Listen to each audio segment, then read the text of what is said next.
আবু সাঈদ বুক পেতে দাঁড়িয়েছিল। সে ভাবেনি পুলিশ তাকে সত্যিই গুলি করবে। তাই প্রথম গুলিটা খেয়ে সে একটু হতভম্ব হয়ে কেঁপে উঠল।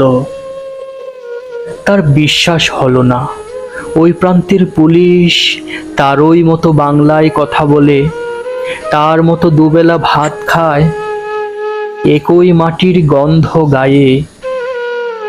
কেঁপে উঠলেও আবার পা শক্ত করে দাঁড়ালো। তা না হলে বন্ধুরা কি বলবে? একটা গুলির আঘাতে সে পড়ে গেছে, গায়ে শক্তি নাই। আড্ডায় বন্ধুদের পরে গর্ব করে বলবে, দেখেছিস তোরা কেমন বুক চিতিয়ে বাঘের মতো দাঁড়াইছিলাম।